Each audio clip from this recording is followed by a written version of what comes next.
6 AI agents, each built with a unique edge. Miko, AI, Team Leader. Ori AI, Fundamental Analyst. Exi, AI, Technical Analyst. Mesa, AI, Risk Management Specialist. Fenwa, AI Market Sentiment Analyst. And Naledi AI, the cryptocurrency expert. Together, they're engineered to protect, guide, and transform your trading. The future of trading is here. Experience Zentrix AI. Okay, what's up people? Welcome back to another stream. Hope everyone is doing good. As always guys, if you're enjoying the content, please be sure to drop a like, subscribe to the channel, hit the bell, all that good stuff does really help out. Share it with your friends too.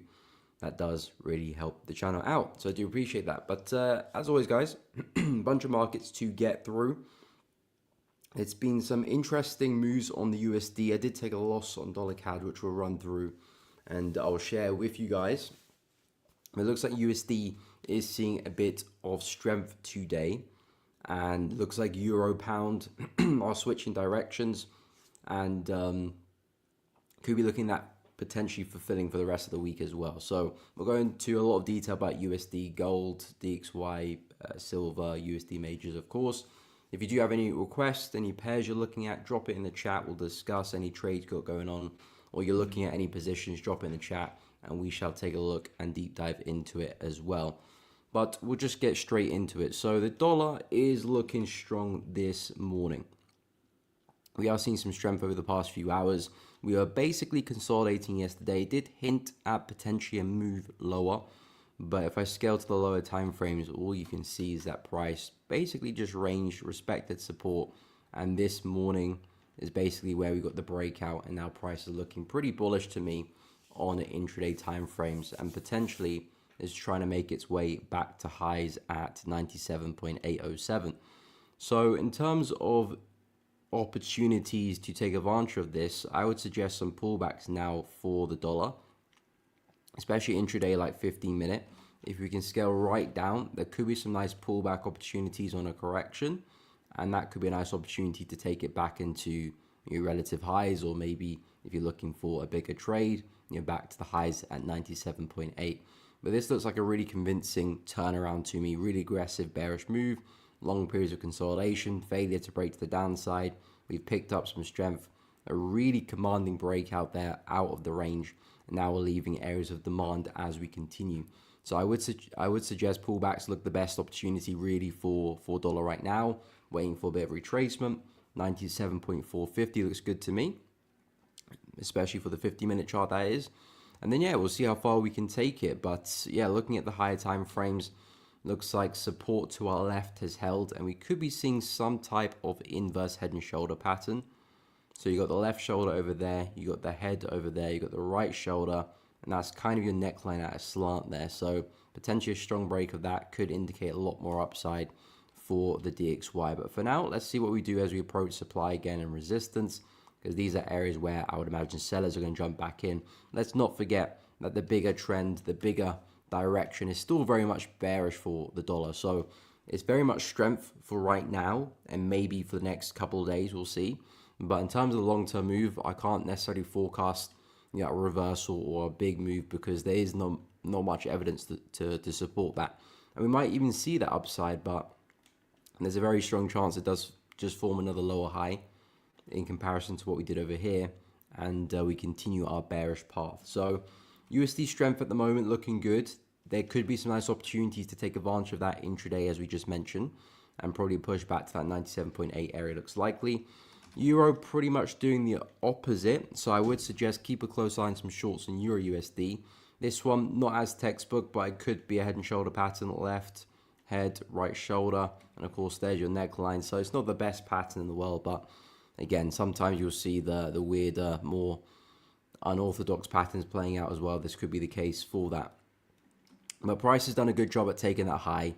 It hasn't really shown much momentum since then. We were pretty strong Monday going into Tuesday, but that momentum stalled. Same as the DXY, we consolidated and price is now broken to the downside. So again, if I drop intraday, so hourly chart, you can see the consolidation in all its glory there. Really commanding break to the downside. We could see some nice pullbacks on the 15-minute chart. This is our last zone where all that momentum came from. So if I draw that in, of course, potentially the retest of the zone as well. I would suggest this looks like a healthy place to short euro dollar from a break and retest opportunity, so to speak, and maybe we do see a swing all the way back to these lows. Again, I'll be quite cautious, maybe keep an eye out around here. This is where buyers could be entering as well.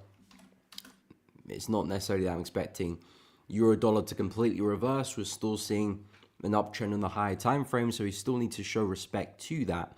But yeah, momentum has definitely shifted intraday, and I wouldn't want to be looking to jump into any buys right now for euro. So I do see more downside. 1.172, we'll call it, is my next area of expectation for euro, of where I do expect us to get to next. And we'll go from there. We'll see if price breaks that low or we bounce off that low, because I still think this could be a smart place for a buy actually for euro dollar. This is still a very strong area of demand where it gave us that last bullish run. We're still very consistent with these higher lows. Price might want to go and print another one before we do bounce. So I'll suggest keep an eye on that. But intraday, yeah, shorts look pretty good. And I was debating between pound USD shorts and dollar CAD longs. No, other way around. Pound shorts and dollar CAD shorts. Because I was debating between the two. I said both of them were the focus yesterday. That was the focus yesterday, looking to short pound or short dollar CAD. Both of them contradicting each other. One's favoring USD strength, the other's favoring USD weakness. I was just looking to see which one would give me the better opportunity. I was liking dollar CAD at the time, so I did enter that position, which we'll take a look at in a second. So that's where my focus was yesterday. But pound USD also set up at a similar time. I believe I entered the USDCAD short at 2 p.m. UK time, and the pound USD short I think set up like 2:15 or 2:30 maybe. It was on this candle here. So yeah, that'd be 2:30. So half an hour later, the pound USD did set up, because I said I was looking for the retest of this range here. And we didn't quite have that on stream yesterday. So I said hopefully price can spike into the high, maybe take up prior highs and then roll over. And of course, the trade I didn't take is the one that played out, and the trade that I did take is the one that didn't play out. So unfortunate to miss out on the pound USD trade, but I wasn't going to necessarily trade both of them because of the contradiction. I just wanted to focus on one position and see that through. Unfortunately, it was the wrong position to take, but pound USD did tap back into that zone. Very nice rejection yesterday afternoon with that wick there, doing a good job at taking out some prior highs as well, because pound USD was quite choppy. So if I was going to take a short, it would have to be at the extremes, not inside this range. I mean, effectively, if you did take the short there, you would be stuck in a lot of drawdown even overnight as well. So you might have just closed the position, to be honest. But if you held for the bigger move, we'll be seeing some nice profit at the moment. I still think there's more downside there for pound USD. I've talked about the daily chart, the weekly chart, all that momentum you saw from last week, basically having a fake out of the highs. You know, if this momentum really does mean business, which I do think it does, I wouldn't be surprised if we make our way back to support down here at 1.338, just below 1.34. So I still do expect a bit more downside for pound USD. In terms of entries now, you're going to have to get down to the lower time frames for opportunities now, because we've kind of broken out this range. It's not looking as clean anymore, to be honest. I would suggest some type of pullback here and then a continuation back to the low. But to be honest, I think Euro's price action is a bit tidier than pound right now, because it's just quite messy. I know we've kind of broken out this range, but it's just a little bit 50-50 right now. I don't think it looks as good as it did yesterday. So yeah, pound USD, I'm still bearish. Coming into the week, that's still the case. Looks like we're seeing that coming to fruition. I still do expect lower prices. In terms of finding entries for pound, that's where it gets a little bit tricky. I would naturally suggest some pullbacks now. This is our consolidation, which give us the continuation. A retest of that area in general would be a smart play for a short, and then targets back into the prior low would make sense, and then we'll go from there. But yeah, pound's still pretty bearish to me, and targets still looking at push to the low, and especially if you see DXY gain strength, That should help out pound.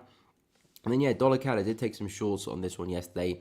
Did not play ball at all. Had a bit of momentum, but that quickly reversed. And then USD strength came in and price went and took out the high. I like the entry. Price took out prior highs there. Gave us a really nice wick rejection. Really solid recovery with that 4-hour candle as well. So the entry was basically how I wanted it to be. The location's basically where I wanted it to be as well, coming back into supply. But it looks like the conditions just weren't playing ball. I did say beforehand the conditions were quite choppy, which is the only thing I don't like about the trade. And it looks like that came back to bite me a little bit on this position. But I still like the trade idea. I was looking for that next lower high at this area. We had some really corrective behavior. Previous bearish leg had a lot of momentum. So there's a lot of ticks in my favor. And of course, higher time frames as well on the weekly chart. You had a really tough time rejecting some key areas there. So all these wicks on the weekly chart to me were pointing for a move lower.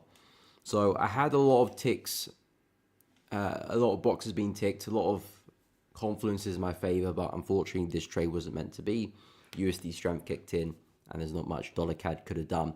So maybe in hindsight, maybe I could have been a little bit more picky with the conditions, but again, you're going to find something wrong with every trade you take as long as you have an overwhelming amount of confidence in your favor and it fits the plan, of course.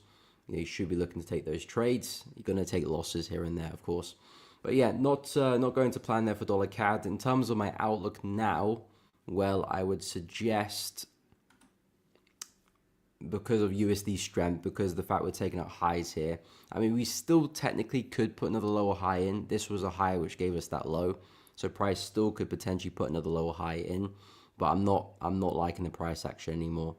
I mean, it's still corrective, but I wouldn't jump back in. I quite like the idea of price taking out these highs, giving us that wick and then selling off. Now that price has continued that momentum, I'm not as interested and it's not really fit my plan as it was yesterday.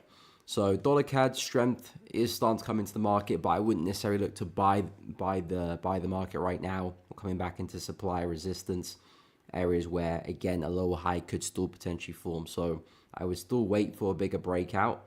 Now my focus will be more so to these areas back at 1.392 or the lows here. These are now the areas which I want to operate in for dollar CAD. My play inside the range didn't play out quite well. Now I'm going to look to focus more on the extremes. What we do here and what we do there is now going to be my focus. So yeah, seeing a bit of strength, but again, not necessarily the best place to be buying anyway. So leaving dollar CAD alone for now. In terms of Aussie dollar, looking a little bit, well, we've seen some strength this morning. I think Aussie was a little bit strong. Bit of a pop to the upside there, but not much. It's interesting because USD has been strong, but we haven't necessarily seen that being priced in for Aussie dollar. So it looks like Aussie is still holding its ground pretty well. And again, if I do drop to the lower time frames, we have kind of formed this bowl-shaped pattern. So we've gone from making lower lows to equal lows to now higher lows. So the market has done pretty well at this reversal. My only question mark is how far do we go with USD still being strong? I think intraday longs still look pretty good because you're only looking for a small move, not necessarily banking on a gigantic run. I would suggest this area does look quite appealing. We do have some bullish structure at play. Low, high, higher low, higher high. So if you can have a nice healthy correction back to this area, this could be a smart place for a buy and just a simple push back to the high, the most recent high, not necessarily banking on a huge reversal, just looking to see if we can continue this uptrend. A lot of strength in that last bullish move, very corrective bearish leg. Can we get something similar like that again? Test the key area. On we go. So that's an area which I would focus on a bit more intraday. In terms of the 4-hour chart, it's quite messy. If I'm looking to long in the 4-hour, I would still wait for a push to this area. Nice demand zone on the daily chart. You can see brief consolidation, nice breakout. And I like how price at the moment is forming support just above that zone. So we could see price potentially push up, take out that area, and then see the bigger buy come in. And that could be a nice trade maybe in a week or two time. So that's something now I'm a bit more interested in with Aussie dollar. New Zealand dollar, this one, not really a big fan of. We're still kind of trading at an area of demand which we're just consolidating and haven't really seen any strength come into play. You can see we've just been consolidating there. So I'm not so interested with the buys with New Zealand dollar. I'm not so interested with the sells either. We've had a really big sell the past few days. I wouldn't want to be jumping in now to the sell position, especially in terms of where we're located as well. So I'm seeing a lot of contradiction here with New Zealand dollar. I said yesterday, if we can get a strong close above this range, that could be a nice breakout opportunity. Not for, again, a crazy move, maybe a push back to this zone, just trading between the levels, I think is the smartest play. I can't really work out the bigger direction, the bigger play for New Zealand dollar. It's quite choppy, the price action. Can basically just call that a range, to be honest. So I'm not so looking at the bigger picture or the bigger play for this market, because there isn't really a clear picture at play. So just kind of looking at the shorter term moves, I would suggest if you can find some momentum here, there could be some smart buys back to the next level, and we call it there. I'm not looking for any big swing here. Don't have any evidence to back that up.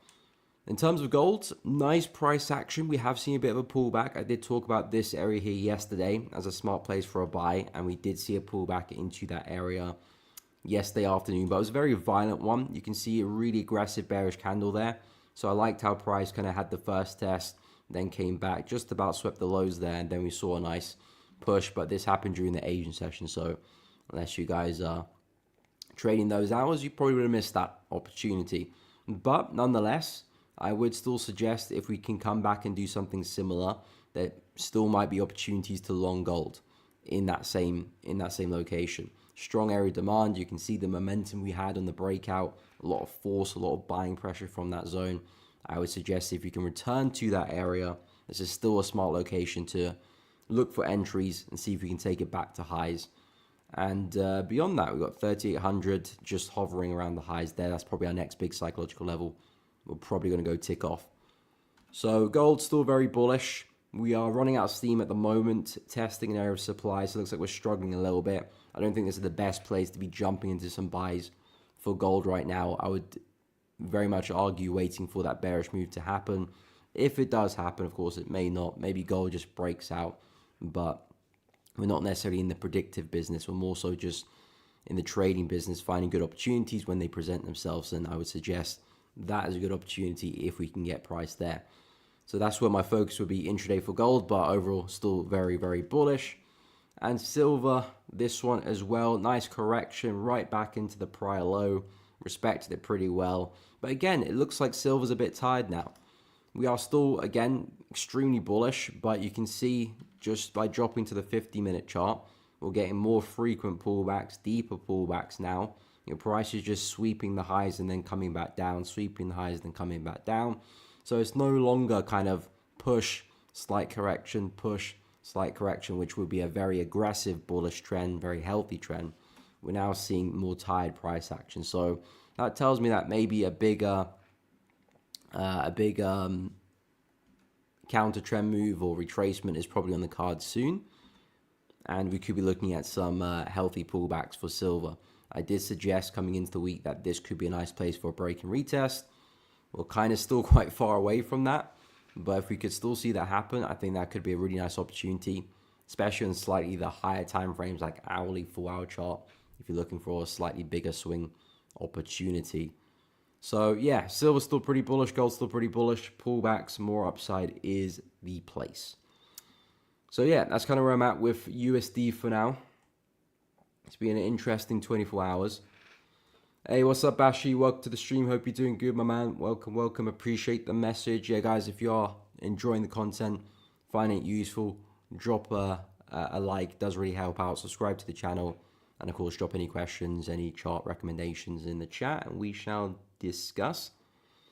Bashi, London was pants today. London not quite cutting it. Were you looking at GJ this morning?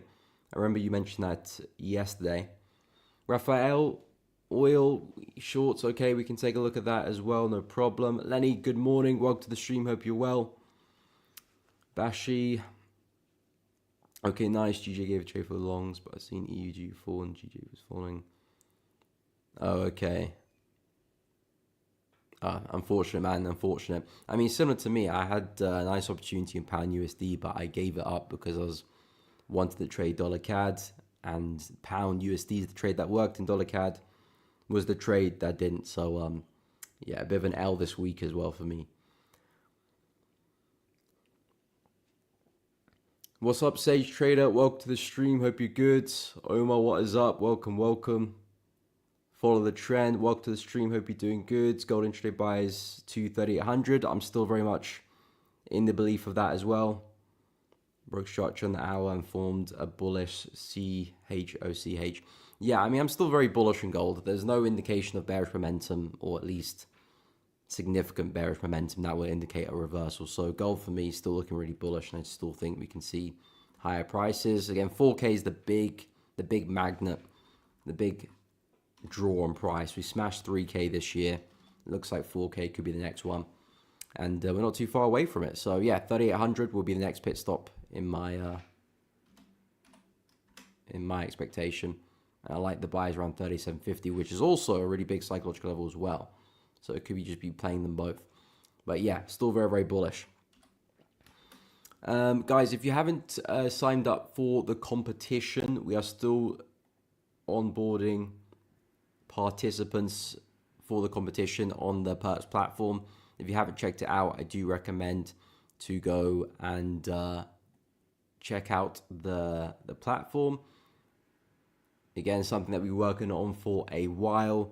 Again, you can trade numerous amounts of cryptocurrencies, but other markets like FX, commodities, indices will be coming to the platform very, very soon. And you can definitely check out the platform already. You can connect your wallet to the platform. You can trade on a demo server if you want to test out. You can trade live as well.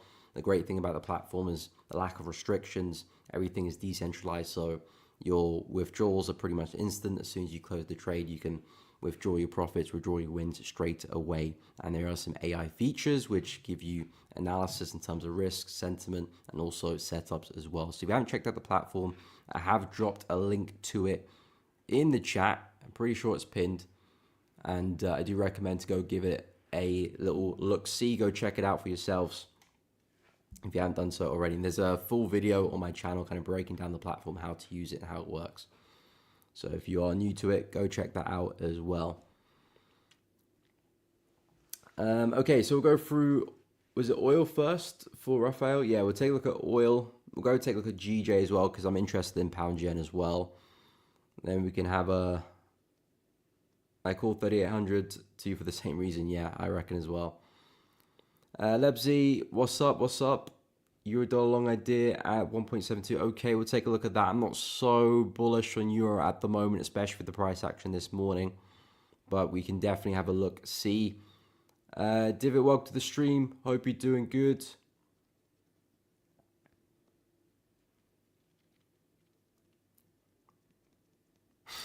Yeah, true. Sorry about yeah.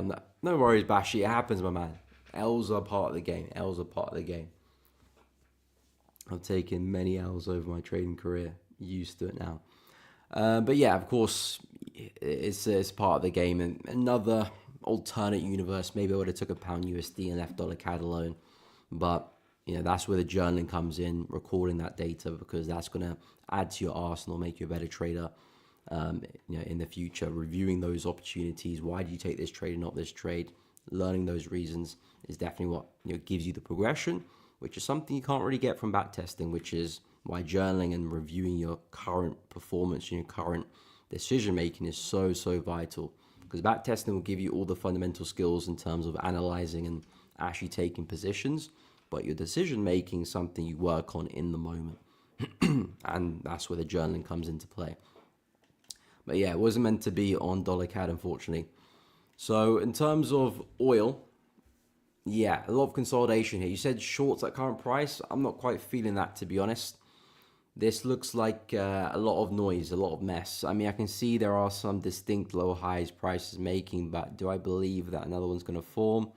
Possibly, but not with confidence. So because of that, I would stay away. Price right now is doing such a good job at respecting this floor. And personally, I would just be waiting for a bigger breakout, waiting for price to really commit in one direction. And that's when I'll have a bit more understanding of what oil's actually planning to do. Because on the higher time frames, we have broken through some key support to our left. We've retested it as resistance, but we're also failing to break through this level here as well. So it's kind of 50-50 in terms of the direction at least for me anyway, for oil. If you can manage to get the breakout and clear the highs there, then I'm looking for a push back to 70. And if you can break to the downside and clear support, then I'm looking for a push back to 56. So either which way, there's a clear play for me for oil. But at the moment, we're just stuck in a range, really. So I'm not really seeing much of an opportunity to short oil, especially so at current price. Very, very bullish move as well. I know we can see some wicks of forming, but I wouldn't say rejection is overly significant where I would say, yeah, shorts look good right now. That's not quite the case either. So yeah, I think it's a bit aggressive to get short right now for oil. I'm not seeing much opportunity there, to be honest. I'll leave it alone, wait for us to make a more decisive move outside this range, and then things become most likely a lot simpler. We'll probably see more trending conditions. So oil shorts, not a fan of whatsoever. We'll take a look at GJ next. I'm interested in GJ as well. I do think the buys are coming back into play, Bashi, for pound yen. I quite like what I'm seeing. Price did break structure coming into the week. So that was what made me bearish coming into the week. That was the analysis. We broke structure. I said I was looking for a pullback and then some more downside to probably push back into lows, maybe take out lows as well. But unfortunately, that was not the case. Price did take out the low and had the break of structure, but the pullback wasn't as big as I wanted it to. And we just had a lot of consolidation as well. So that didn't really provide much for an opportunity to short, or at least for me anyway. And then price had that aggressive move, but reversed pretty much on a pinhead.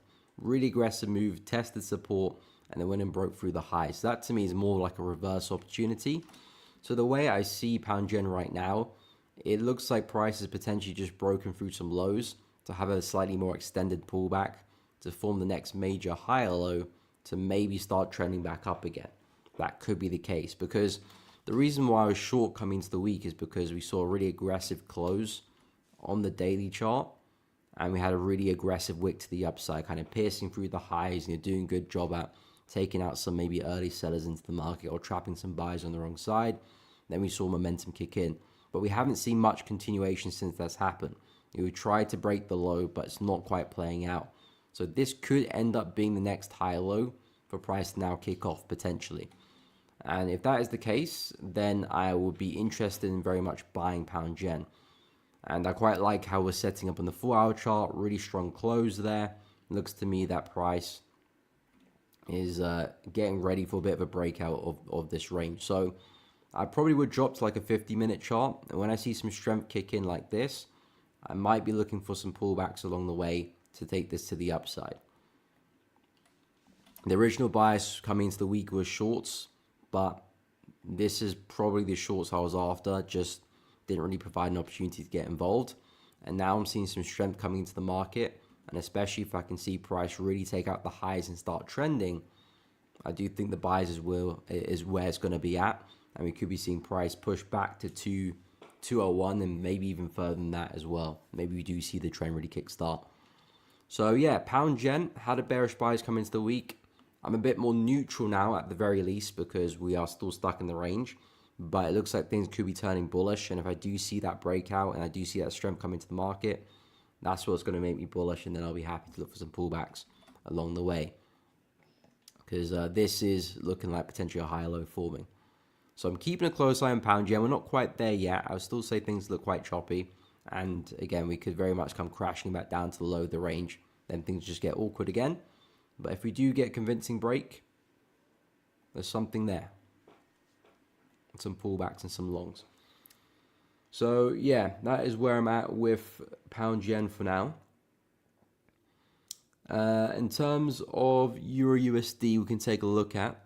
But yeah, as I mentioned with gold, looking very, very bullish. So just quickly over this one, very, very bullish.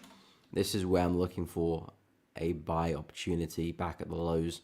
I know price has technically like made a move to the upside, but we're kind of stuck in supply here. I wouldn't feel entirely comfortable buying there for a move higher. I like my positions as low as possible, as high as possible. And that's really where I would feel comfortable, especially putting a stop loss as well. So gold buys look good to me. As long as we don't come crashing through that zone, I'm very, very bullish on gold. If we can hold that, that's a bullish opportunity to me. So more upside for gold. In terms of Euro USD, yeah, I'm leaning towards a bearish bias with this one. Euro looks pretty clean. Pound USD, not so much. I think the entry, the better opportunity was yesterday with pound, which is been and gone. In terms of Euro, I like the close we've had this morning on the 4-hour chart, really indicating that momentum stepped in from the bears. We had a lot of consolidation over the past 24 hours roughly. And this 4-hour candle has kind of made a statement to say that, okay, the strength we saw Monday, Tuesday is not really looking to continue anymore. It's going to take a lot of strength for us to turn around. But most likely we're probably going to move back into support. And it looks like price is kind of respecting resistance to our left here. So I'm pretty bearish intraday for Euro. I'm not necessarily calling for a complete collapse for Euro. We still need a lot more information before I can predict something like that. For the most part, Euro is still very consistent with these higher lows. 1, 2, 3. This could be another one. Maybe price might go in double bottom there. We'll have to find out. So we are very consistent with the higher lows. So the trend is up. Momentum is up. Higher time frames are pointing up. So the market is definitely bullish. But I'm looking for a quick intraday idea, quick intraday position, which maybe could take us back into this low. And then we'll see what happens next. So Euro USD intraday. This is very much what I'm looking for. After the consolidation we had and then the strong break, there's an interesting area here for a pullback, brief pause, nice supply zone. If the pullback can be nice and corrective, that's something I'll be interested in to short. And there is some decent risk to reward there. If I measure how many pips we've got back into the low, there it is. You've got about 50, 60 pips into the low. Get yourself even a 20 pip stop loss. 50 pip target, you're looking at 2.5 risk reward there, or even a 40 pip target. You don't have to look for the whole move. That's still 2 to 1, still a decent return on the trade. So Euro dollar shorts is what I'm looking at now for intraday ideas and taking advantage of that DXY strength, because I'm looking at the DXY and that's giving me pretty much the same idea in the opposite direction. Lovely consolidation, commanding breakout. Looks like a big reversal of this bearish leg. So now expecting us to return back to highs. And of course, Euro to do the opposite and return back to lows. So yeah, I'm not quite seeing any bullish opportunities there with Euro just yet. I will kind of reinvestigate the bullish idea when we come back to these lows at 1.172.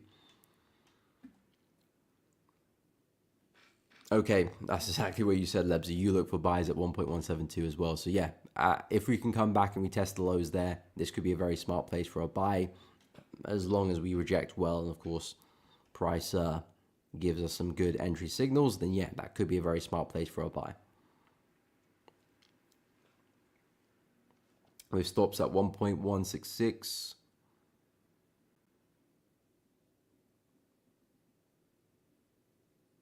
That would be around here, so just underneath that low, I'm thinking.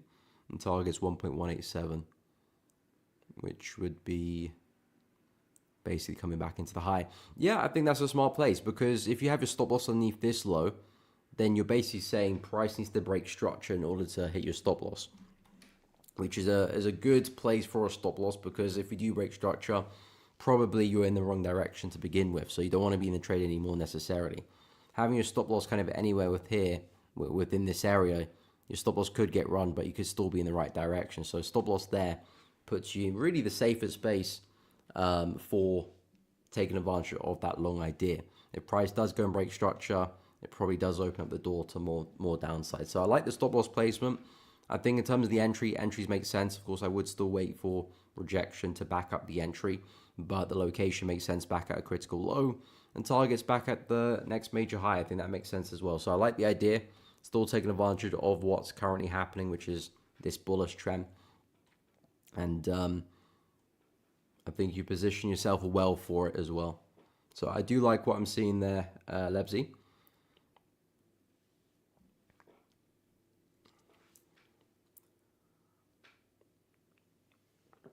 What's up, Manzondi? Welcome to the stream. Hope you're well.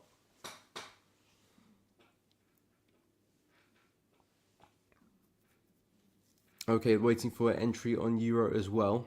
You guys looking to short Euro? Oh, yeah. Yeah, I'm not the biggest fan of oil. I think it's just a very messy chart at the moment. So, yeah, I'm not really interested in the price action until we can get a breakout and price makes a move outside the range. I'm not so interested in it. Got an early EU short. Okay, nice. Whereabouts is your entry? No problem, Lebsy. Happy to help. Happy to help. Oh, trace the 1 minute. Okay, you guys are fast and furious then. Yeah, I'm not quite looking at the 1 minute. I probably won't ever drop below the 15. If I drop below the 15, then I've probably been hitting the head somewhere, because that is way too fast paced for me. Even 15 is a bit of a rush.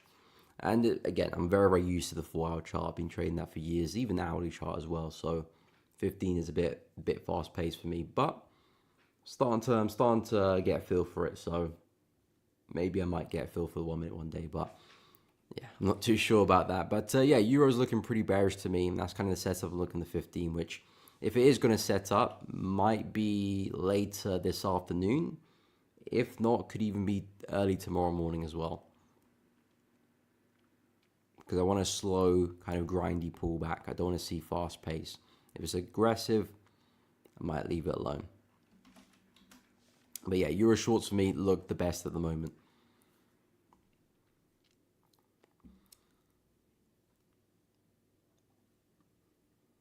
Cole, dollar yen, okay, we can have a look.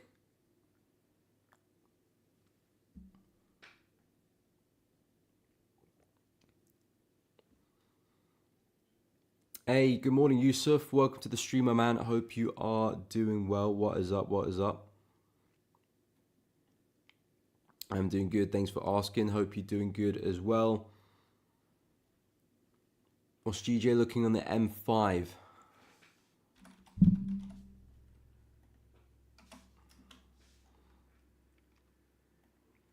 Okay. GJ M5, we just come crashing back into highs here. I would suggest if you're looking for a sell, quick scalp, not a bad opportunity for it. Right back at highs, really good rejection. I wouldn't necessarily be looking for a crazy move back down, but a push back to this area and then maybe a secondary target back here, I think makes sense. I mean, that's not really a scalp there, but I think that would be well positioned, well placed for an entry and a quick kind of counter move at play. But yeah, if I'm looking to trade the 5 minute chart, I mean, I can see prices starting to build up these higher lows. So that's kind of putting me towards more of a bullish bias, especially with the fact that we're taking out highs, still respecting prior lows as well. So I can see there's a sort of gradual uptrend starting to build, but I don't like the fact that price is rejecting highs really well there. So I probably would wait for price to make a commanding break through the highs again, and that will really set the tone.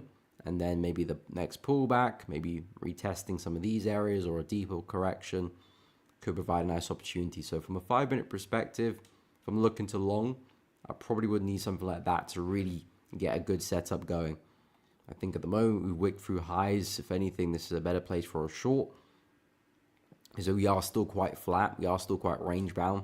So shorting at the highs could still give you some meaningful correction and meaningful rejections. But of course, those higher lows are something to keep in mind. So yeah, from a bullish standpoint, that's kind of where I'm at.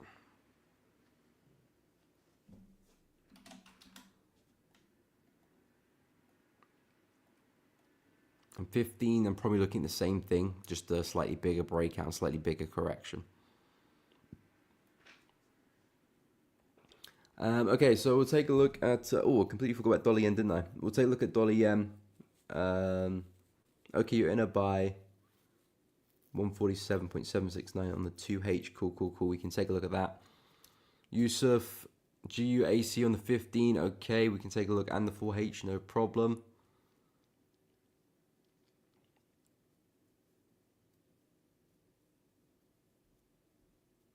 Okay, you were short that on the 1 minute if you see bearish structure form. Okay. Yeah, I would agree. I do think there's some downside there. Because again, we're really flat as well. So it makes sense for that short. It's not like we've been steaming to the upside. It's a very flat corrective market. So as we pierce the high, I do think we can see some momentum come back down.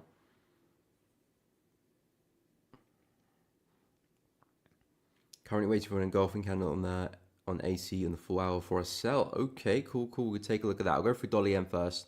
Then we'll go through Aussie CAD and GJ. Hey, what's up, CS Integrated? Welcome to the chat, my man. Welcome. Hope you're doing good. View on DXY. We'll take a look at the DXY in a moment. Just got a couple of pairs to get through, but we shall take a look. But yeah, I'm kind of bullish intraday. I'm still kind of bearish in terms of the whole trend. Because again, nothing's really changed for the DXY. But intraday, we've seen a big shift. So I do think there's a bit more upside to be had. But we'll go into a bit more detail in a moment. But yeah, in terms of dollar yen, some strength this morning. We've had a little bit of weakness on the yen. The dollar, of course, has been pretty strong, and that's given us a bit of upside there. Again, my analysis for dollar yen has been just, again, looking to stay away from the noise and focus my efforts at the highs and lows of this range. Inside there's going to be very choppy, very difficult conditions. I wouldn't want to be looking for opportunities there consistently anyway. Maybe one or two you can get away with, but predominantly speaking, you want to be at the highs, at the lows. That's where you want to find your opportunities. In the middle is where you're going to give back a lot of your profits. But we are looking at a lot of strength at the moment.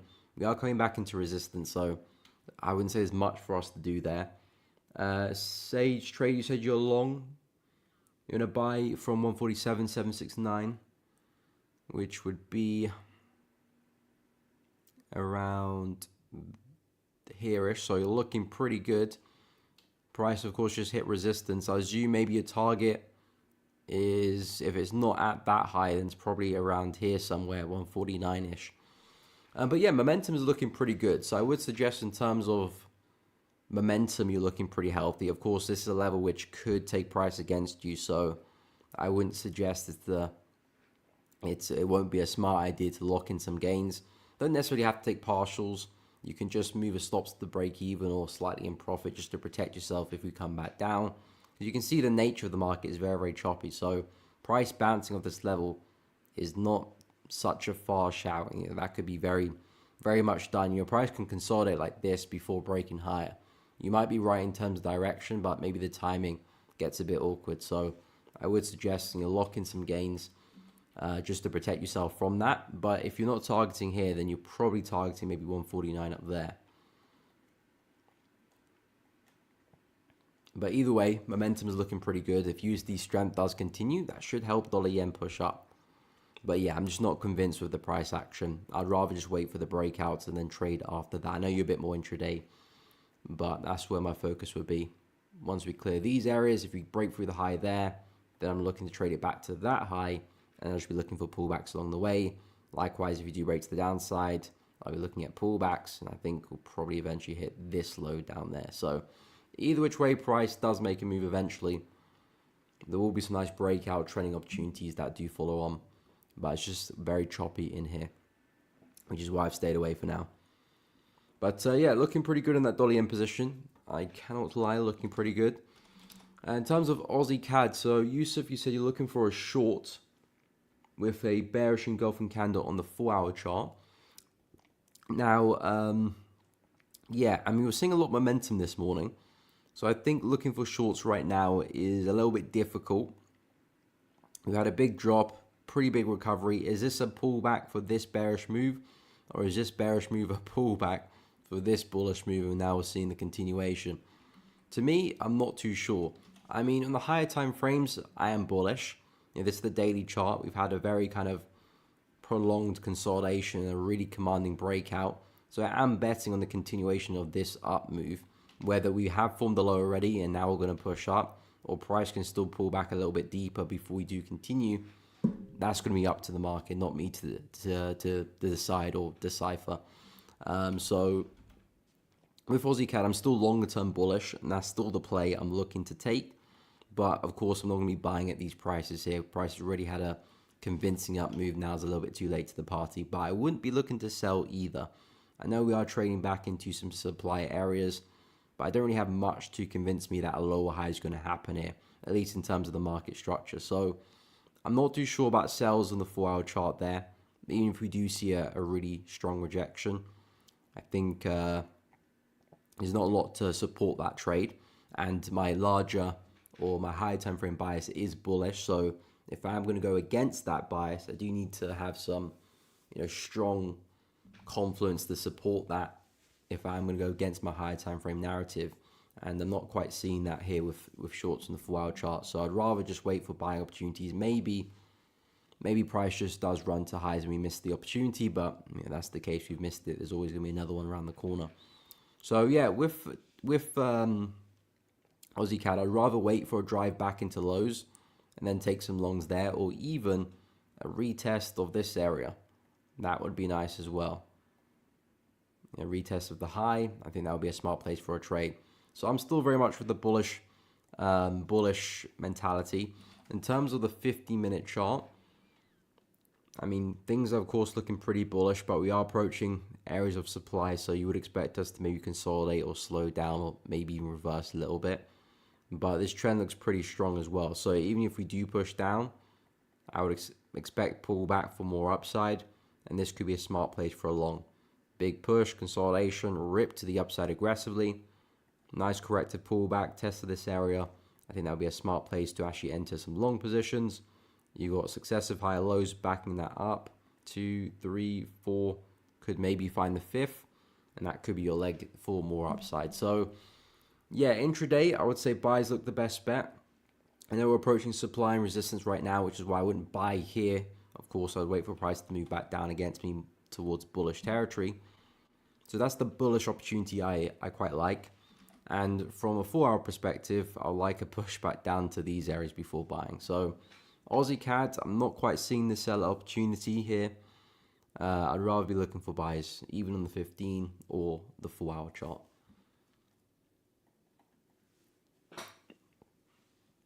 So yeah, that's my current take for Aussie CAD. In terms of pound USD, so it looks like we're seeing some momentum. It's not looking as clean. I would suggest the pound USD compared with some of the other USD pairs.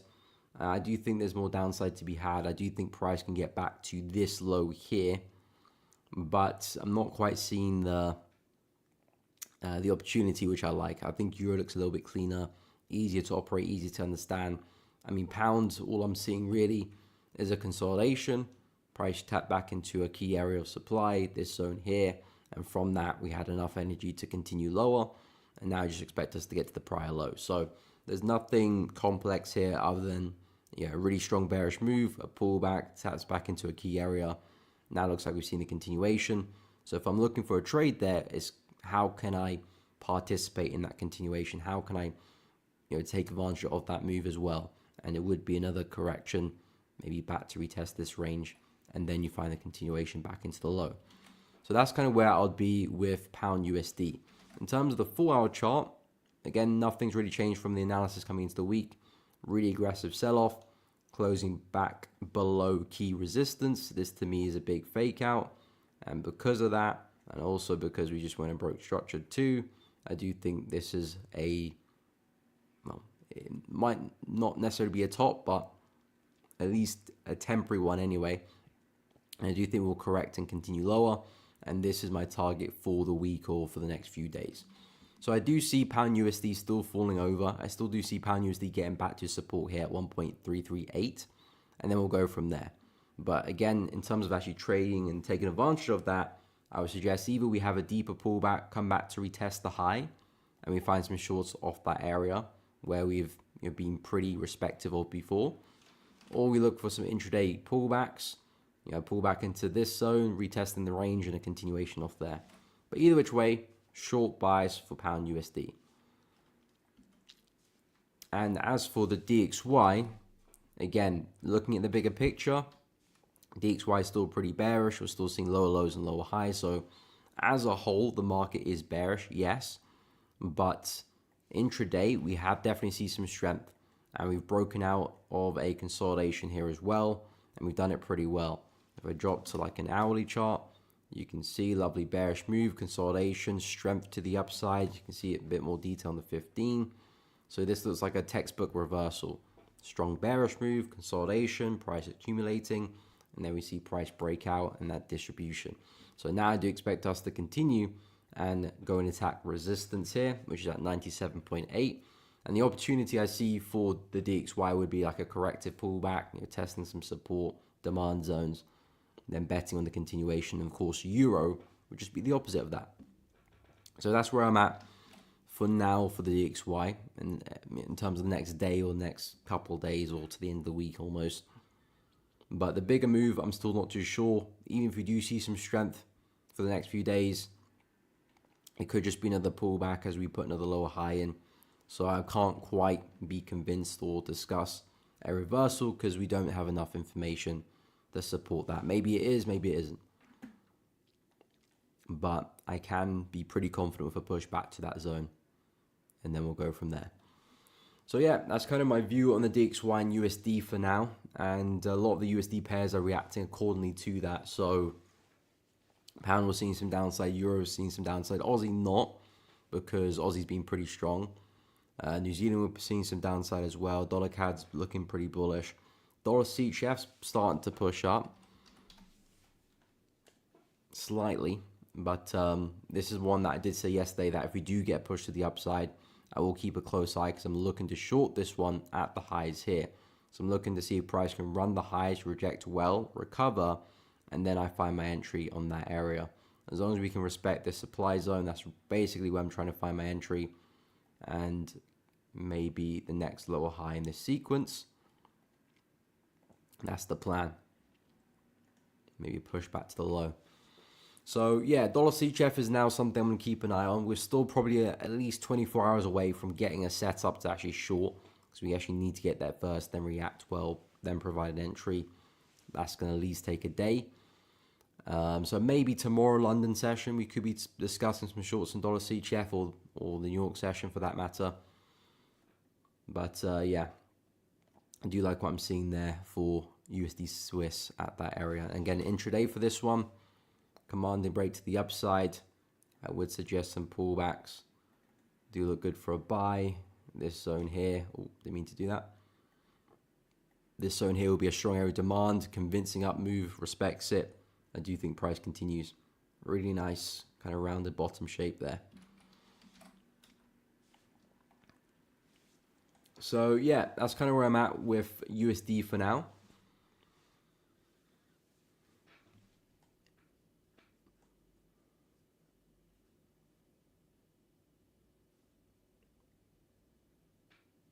Yeah, UJ. I mean, UJ is looking pretty bullish. I'll give it the kudos there, but it's still very flat.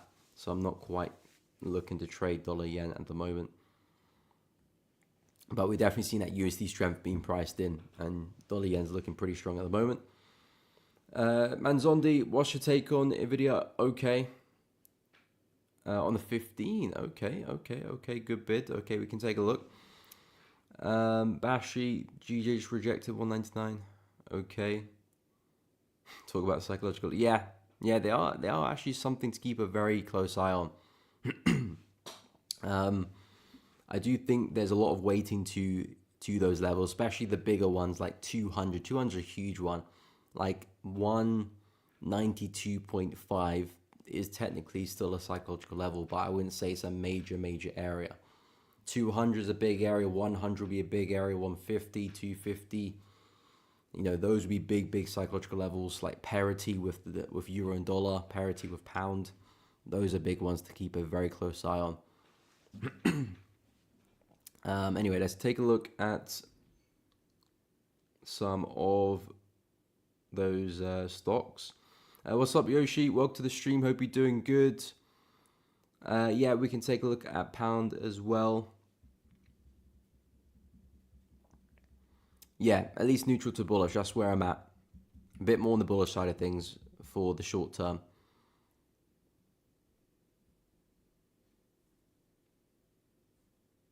Okay, nice position from the bottom out of the noise candles now. Looking good then. The momentum this morning's doing you well. Okay, let's take a quick look at the intraday, because yesterday I was looking at like 15-minute chart. No, not 15. Sorry, I was looking at the daily 4-hour chart. In terms of the 15, Okay, so we've rejected the highs there. Interesting. Really aggressive move, not quite enough to break the highs. We are back in bullish territory, so it would have been nice if we created new highs and then pull back. You know, a pullback is always different when price creates new highs and pulls back versus fails at highs and then pulls back. It's a whole different situation because there's clear evidence that the sellers are not, the buyers don't have enough energy to create new highs. So it's not like we're pulling back from fresh highs. It's more of like a rejection, which is causing the pullback itself, which might not be a pullback, of course, could be a reversal. So textbook, this is where you really want to focus on your pullback efforts. So because of where we're trading, I still do like it. It still gave us a very aggressive move to the upside. I do think we can bounce here. I just wouldn't be so confident for pushback to highs. I mean, it is still a very bullish market as a whole. We are failing at highs, yes, but it doesn't necessarily change that. This is definitely a very convincing bullish market at this moment in time, but it does mean I wouldn't be so confident with the buys and looking to push it back to where we came from. In terms of looking for buys here, I do like this wick, the way it just took out this low, but I would say it's a little bit late to the party to be entering now. If I drop to the 5-minute chart, how are we doing? That's a really aggressive move. Has made things a little bit awkward at the moment, really. If I was looking to trade this, especially with this wick, I'll try and position myself in this area here. Once that wick happens and takes out the low, then recovers it. That's where I want to position myself. But you probably need to drop to like, it looks like we've had some news, to be honest. You probably need to drop to like a very small time frame. This is the 1-minute chart to take advantage of that. So it's a little bit awkward at the moment with that wick and how it's pierced the low. But I do like what I'm seeing. This could turn into a bit of a consolidation, which could mean either waiting for price to see momentum and then entering on the breakout, or kind of waiting for price to consolidate some more, maybe pierce the lows and then position yourself there and then taking the buy. Either which way, you're even buying when momentum is here, or you're trying to buy as low as possible before momentum's entered to give yourself the best risk reward and the best opportunity to hold that position for a longer move. But yeah, I would say we're looking quite flat here. So the plan would be another push back into lows, because I don't want to enter on that wick. I don't want to enter as that candle's closed. I mean, that candle is closed, hasn't it? The market hasn't opened yet. I forgot I was looking at a stock. So yeah, really aggressive move there. So maybe if we can open and see momentum, that could be nice for a buy. Or again, maybe push back down to the low and reject again. That would be a nice place for a buy. So the analysis is still the same. But yeah, very, very awkward wick, I should say.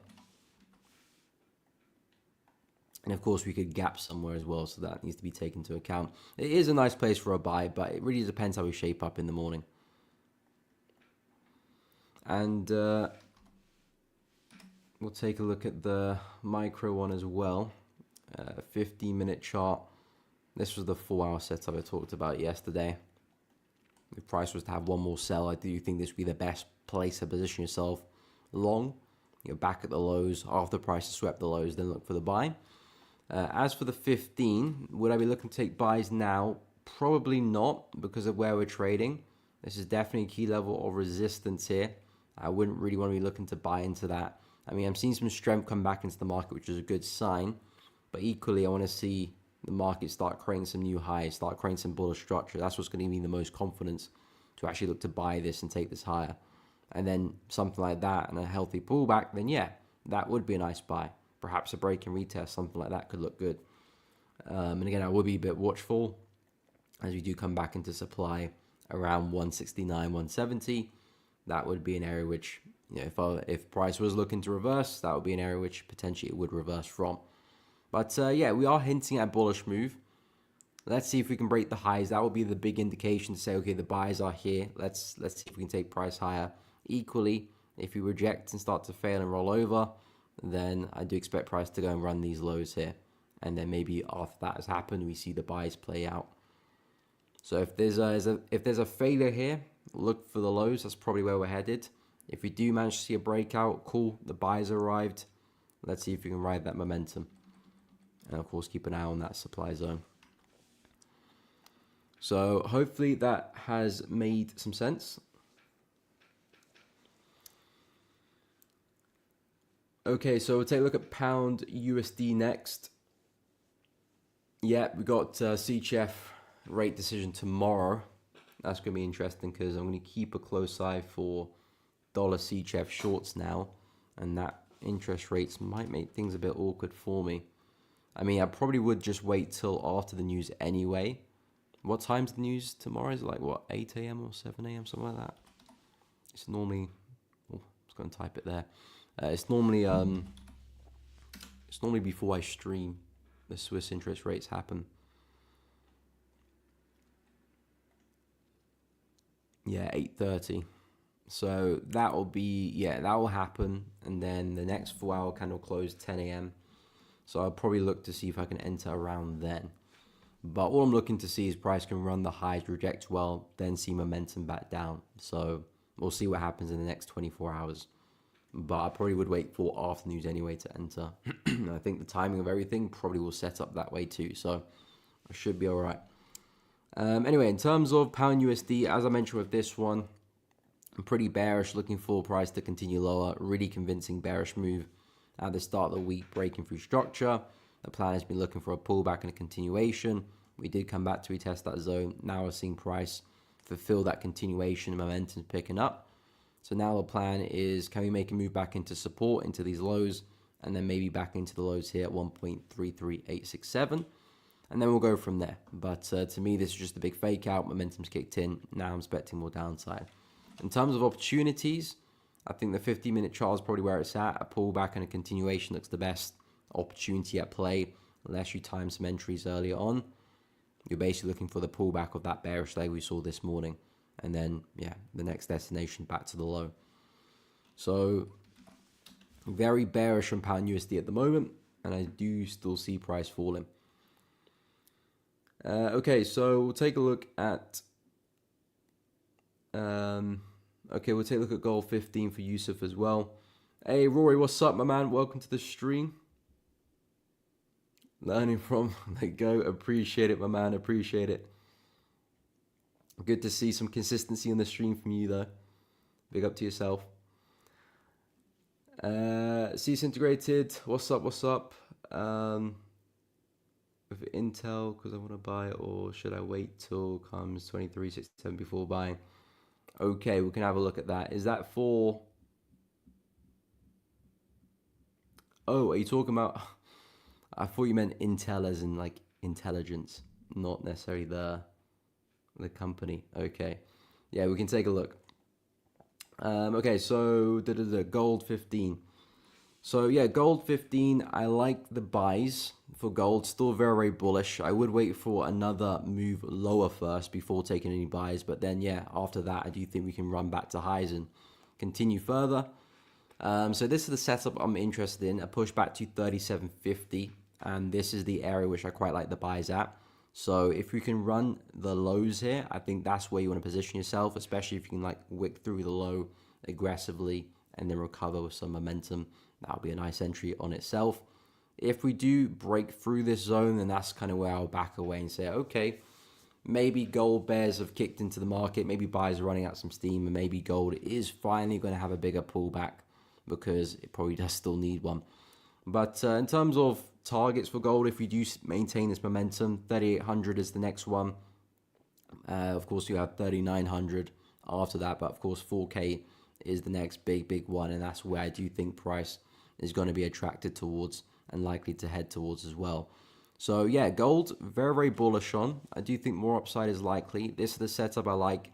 I like the look of, especially because we have just come back into a key area of supply, so I don't want to be buying into that, especially after a strong bullish move back into resistance supply. This is not where you want to position yourself if you do have a bullish bias. But yeah, from a bullish perspective, you can see how we kind of just spike through the low there and then price rips, basically looking at that pattern repeating itself. Of course, we have to get there first and then we'll find out, but that's the idea for gold. Okay, so we'll take a look at Intel, INTC. Yeah, I generally thought you meant like, do you have any like intelligence or any information. Didn't know you meant the company. Never had a look at this one before, to be honest. So it is a debut for myself on this chart. Just trying to get the bigger picture. Okay. Hasn't been too good for Intel the past 5-6 years. Been on a bit of a downturn. Anyway, we've seen a really aggressive move here.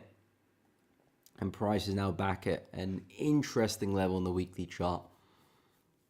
I know CC Integrated, you're looking at short-term moves. You're looking at like intraday moves. So I know you're not looking for like a big swing, although you do sometimes hold for bigger moves.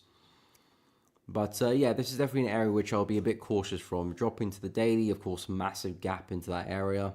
Potentially could go look to fill that gap actually and return back to this area here. Wouldn't be too surprised at that. Dropping a little bit lower, 4 hour, not really much information. 15-minute chart, a bit more information there. You want to look for a buy. Should I wait till it comes back to 23.67? 23.67 would be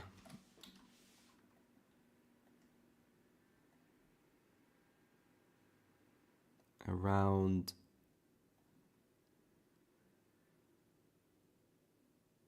there-ish. Yeah, I would wait for a push close to that area, at least a push back to this range, because of course this is the consolidation we had, and then that's the powerful breakout we had, of course, giving us that gap. So not only would price be able to go and fill the gap, but retest a significant range, that should at least give us a bit of a bounce, even if the bigger move is still lower. So I would at least wait for a push to around 25.5, 26 area before looking for a decent buy. Of course, there might be some intraday opportunities there for like a smaller opportunity, a smaller bounce. But if you're looking for like a swing position for like a week or 2 weeks, I would suggest this is definitely a more significant area to look to position yourself long from. Oh, Intel's long term. Okay, so you're looking for a long term idea. I mean, how long term? How long term is long term? Is it like a week, 2 weeks? You're looking for like a 6-month period? Let me know, because I'm not the biggest fan of what I'm seeing right now, especially with this bearish structure at play. Maybe this is going to be a bottom, but I wouldn't necessarily bank on that, especially with the way we're moving. Yes, I do think a pushback down here will be a smart place for a buy, but even with that, you know, I wouldn't be looking any further than that area there, because momentum's still with the bears. We're still taking out lows. I wouldn't be surprised if we go and put another lower high in to go and attack lows again. I wouldn't be surprised if we were to get back to support here, around 1250. This is where we had the last massive run from. Didn't create new highs when we had that run. I wouldn't be surprised if we go back here again to try and start that momentum again. So yeah, I do think 1250 could be where price does head to longer term. But again, it depends what you're looking for, because you might still be able to walk away with a decent buy opportunity from here.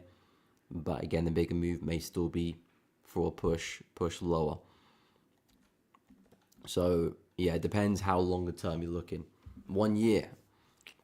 1 year. Okay, let me look at the monthly chart, because 1 year is just gonna be 12 of those candles.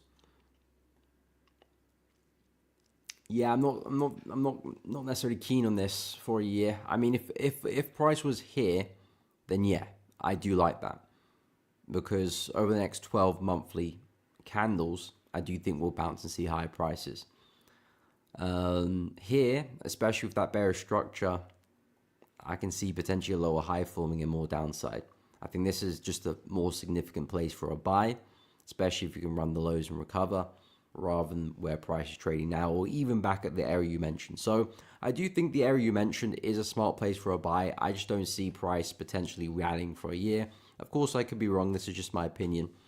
Take it with a pinch of salt. But yeah, I'm just not entirely confident about the upside from here for a year.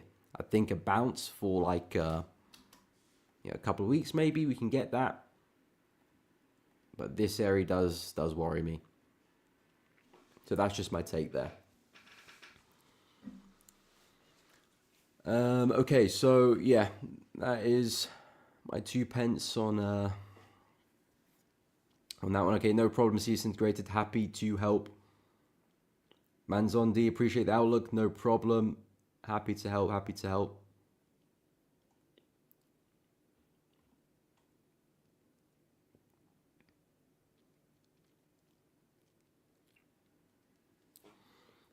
Just wait because market is still high. Yeah, I reckon so. I reckon so. I would say potentially pull back down a little bit deeper because there's definitely a more significant area below us. Let me go to the weekly chart. More significant area below us. And if I was looking to try and invest for a year, that's where I'd try and position myself. 20, basically 10. I'd say if I can buy around 10, I'll be happy.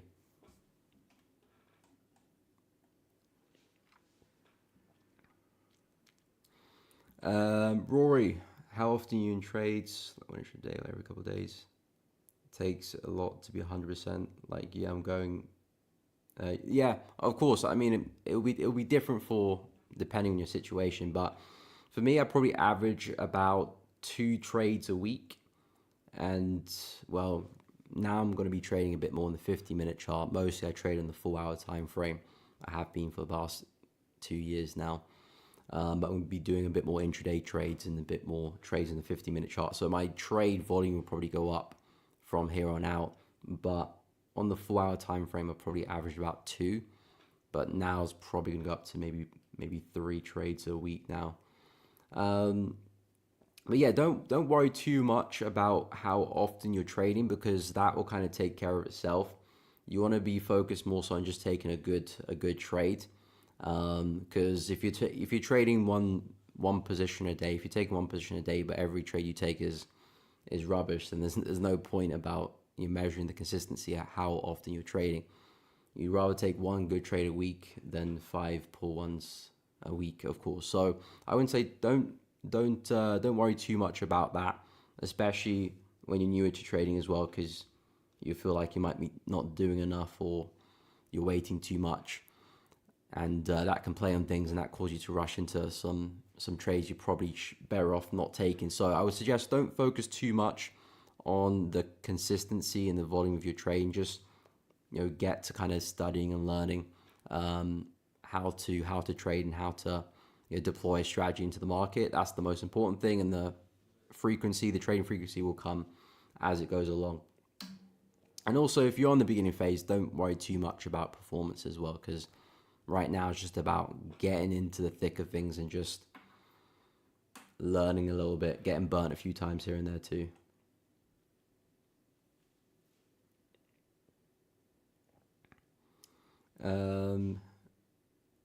Again, dial into small resistance pullbacks as the method to trade the way forward as well. Yeah, I would definitely say that's a great place to start.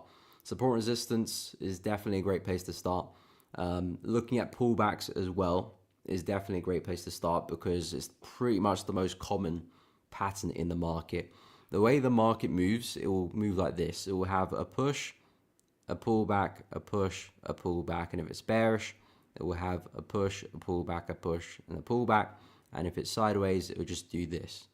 And that's the only 3 things you'll ever see in the market. There might be variations of the 3, so it might not always look black and white as, okay, that's a clear uptrend, that's a clear bearish trend, that's clear sideways. It will be variations of the 3, but that's the only 3 things that the market will ever do.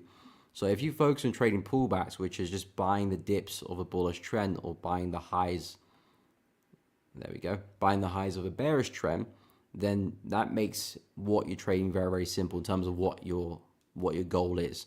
And of course, the techniques to buy, there's many techniques, of course. If you checked out the pullback video, that's basically how I look to buy pullbacks, either trying to catch the low or wait for momentum to enter the market and then buy as we're progressing. But these are really opportunities which you'll see in every market. I mean, we're looking at stocks right now, but we're going to take a look at FX, we're going to take a look at commodities, we're going to take a look at some indices. Let's go to NAS 100, for example. This is literally how the market moves. I mean, this is a weekly time frame, but you can see the same idea happens there as well. And the patterns which we're talking about on that pullback video happen here as well. You can see we've got the channel there. There's your correction. Can you wait for momentum to enter and take the trade up there? or try and predict one of these lows for me and take the trade there. So yeah, definitely a great place to start. Support and resistance, great place to start. Look at market structure as well. Look at market structure, like study highs, lows, and how that reoccurs and different variations of that as well. So I would recommend, in terms of studying market structure, support and resistance, candlesticks, and of course, if your theme is going to be pullbacks, then anything to do with pullbacks really.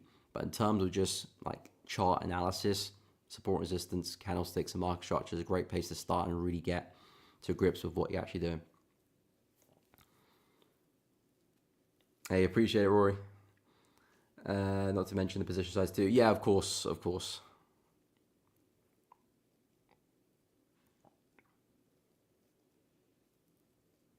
Yeah, of course.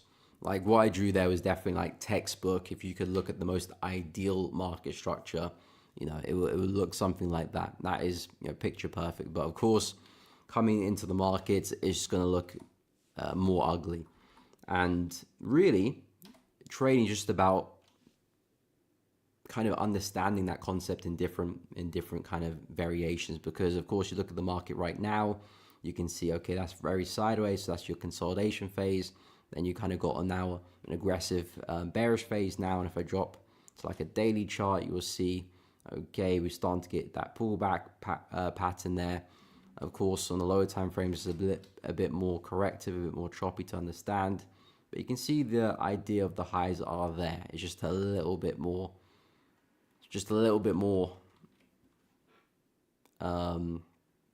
tricky to maneuver, but that's really what it is. You want to understand bearish structure, bullish structure, and then of course you take it to the charts, and that's where you get the experience and really understand things. Because practice is one thing, of course, but in actuality, things it's like taking penalties in I know you can relate to this, Rory. It's like taking penalties in trading. You take a penalty, you can bury it bottom left, bottom right, top corner, but actually when it's game day and there's a crowd and it's last minute or something, trying to level the game or maybe a winner, the pressure's on, heartbeats racing, even a simple penalty, you could sky that and look like a mug. So it's the same situation with trading as well.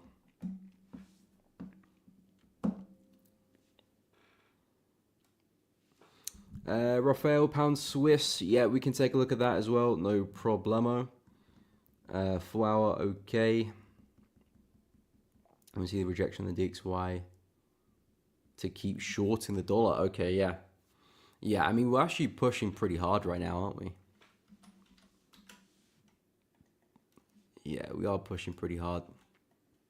I did say at the start of the stream it would be nice to get a pullback back into this zone, but yeah, it looks like we're not getting that. The market's just way too strong. So yeah, it looks like we're about to push the high. So yeah, it depends what we do at the highs now, because of course, I would still very much argue that the DXY is in a bearish market as a whole. Of course, we just pointed that out. We are seeing lower lows and lower highs. You can see the lower highs we've been very continuous with. If this was bullish, that wouldn't be the case. So we are still bearish. We are still maintaining resistance. But if price starts to break that pattern, starts to break highs, well, that's where things not necessarily are bullish, but they could be shifting. So if we do start taking out highs, I will start to relax my bearish bias, maybe become a bit more neutral, maybe look for some short-term buy opportunities, because that could be the play. Maybe the market is still bearish long-term because this is still our last major high. So technically speaking, we could pull back anywhere in between this high here and still potentially form another one and attack the lows at a later date. Of course, there might be some nice longs along the way, intraday as well. But maybe the bigger move is still with the bears if we are still below that area. So even taking out structure here doesn't necessarily indicate where we're going long term. It might just mean that, okay, maybe for the next couple of days we still do have opportunities to keep long in the dollar for now. But yeah, we'll see what price does at highs, because of course if we do fail at highs, well then yeah, the bears are stepping back in. Maybe price does just continue lower. We put a big double top in, and we're back at these lows, 96.6 and beyond. So yeah, we'll see what USD does at the highs there. Is Euro tanking? Probably is. Yeah, looking pretty aggressive right now. Looks like we're pushing back to the low there. And same situation lies for euro as well. We'll see what price does at this low. Reject well. This could be a very smart place for a buy. If we break through, well, I'll be a bit more careful with that. Probably reinvestigate my bias, or become neutral at least.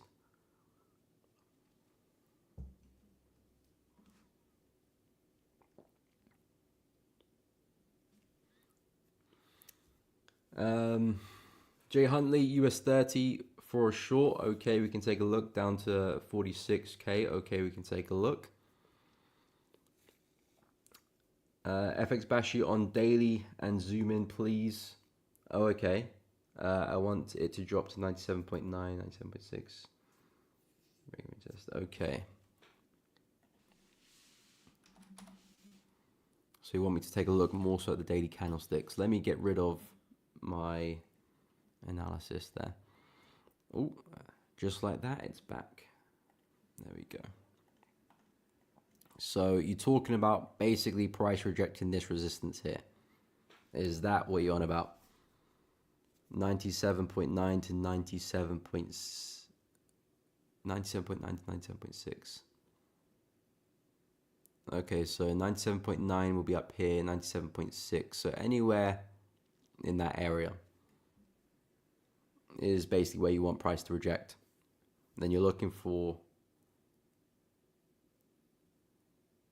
okay, if we break and test, then longs to 98.8, 98.5. So this area here. Yeah, I can see that happening too. Strong close above areas here. That would suggest more momentum stepping in. So yeah, I would agree with that, Bashi. Do you only ever buy an uptrend and sell a downtrend? Good question. And as in, if the market is bullish overall, you want to buy pullback, entry or buy. Good question. 90% of the time, if a market is in an uptrend, I'm looking to buy. Sometimes I will go counter trend because I believe that the trend is tiring and it's about to reverse. So I might try and look for an early position to sell it. That's only if I'm taking a more aggressive trade. It is a more aggressive trade because you're going against the trend. And that's only in specific conditions where I try to look to go against the trend. But 90% of the time, if a market's going up, you want to be looking to buy. But if you are trading FX, be careful with that as well. It's not like, okay, the market's up, let me just keep buying, because in FX, we don't tend to trend for too long. If you zoom out and just look at a big picture of an FX market, let's go to Euro dollar, for example. If you go to Euro dollar and you zoom out, let's go to the monthly chart and just look at the average price. We don't trend too well. It's not like an S&P 500 or Bitcoin, for example, which has a very clear, decisive uptrend and is very consistent, relentless, or gold as well. This is a market which you pretty much 95% of the time want to be just looking to buy. Maybe there are going to be some intraday positions you take shorts during some bearish cycles, of course, but 95% of the time, if you're buying, you're good.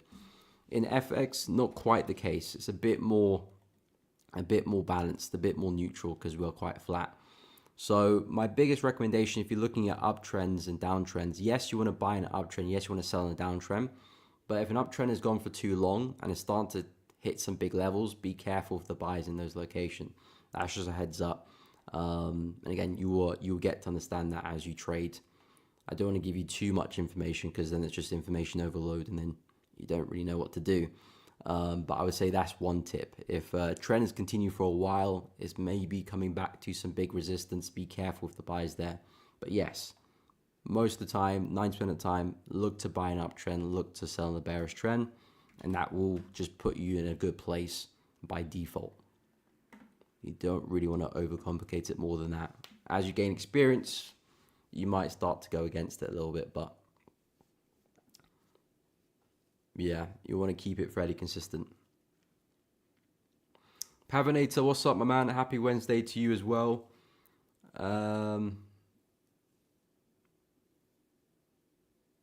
placed an automated sell on, okay, on Aussie dollar, I'm guessing. As soon as I did, it went bullish. It's like the market waited for you and then was like, yep, let's go. I'm assuming that's on Aussie dollar. We can take a look. The market's playing around with me, yeah.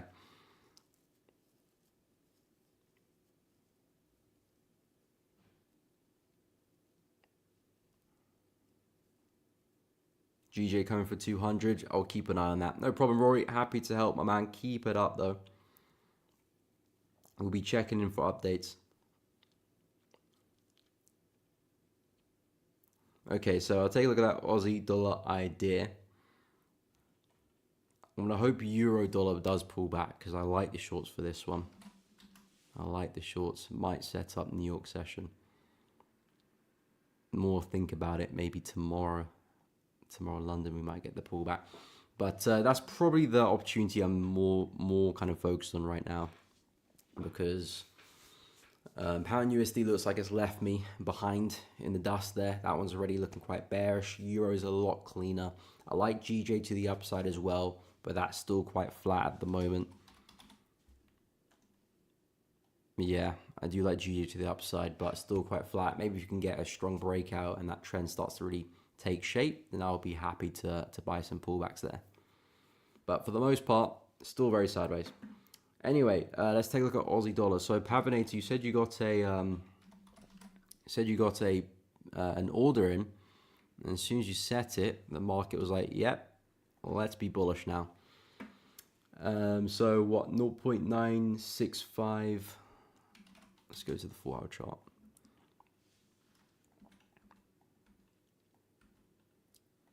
.65 879 65879. Okay, that's around there. So I'm assuming you sold there. You sold there, and then of course price decided to have a bit of a U-turn. Yeah, I mean, do you have a stop loss in place? Do you have like a fail-safe for this trade? You know, if things don't go to plan. Because I think you're just being caught in a situation where the market's had a big run. You're looking for the continuation of that, but we've actually put the bottom in, or bottom potentially in. We could still continue lower. It's not necessarily up here, you know, just yet. But yeah, it's just a bit of a late entry. That's all. Of course, hindsight is a wonderful thing. In another universe, maybe you did enter and price does, you know, continue falling, but not to be in this case yet. So yeah, I mean, with Aussie dollar, I do think sells are. I mean, of course, when I do take trades, I always wait for a pullback. So if I'm going to look for a sell, it's because the market has made a reasonable retracement in where I'll be happy to place a short, and I have the confidence that, okay, if this trend does continue, I'm at least going to get it back to the prior low. In this case, where we've already had a big bearish move, I would rarely look to try and short that. Never really, to be honest. Maybe I try to get on the back of momentum if I'm positioned well, but in this case, after a big move, I try to avoid getting short right at the low, because of this situation. But again, any trade could fail. So yeah, I would suggest keep an eye on this, because we could pick up momentum, especially if USD does turn around, becomes weak again. You could very much see Aussie skyrocket here. I think Aussie itself is a bit strong at the moment too. But yeah, I would say whatever your plan was for the trade in terms of stop loss, respect that, because stop loss is there for a reason. And where are your targets for the trade as well? How far are you looking to short that? I would keep an eye on this area, because this is a very strong area of demand. You can see price did consolidate here at a pretty convincing up move. So this is definitely in bullish territory, and actually an area which I might actually look to buy from if things look good later in the week or maybe next week. So I would be quite careful with that position, because price does have the opportunity to pick up some pace. So definitely keep an eye on that one. Okay, where was I? GJ going to get that 201 for sure. Nice. We've got the CS integrated confluence for the position as well. I'm joking. But yeah, I'm looking to see if I can buy GJ as well. No problem, Rory. Waffle is welcome here. Waffle is welcome.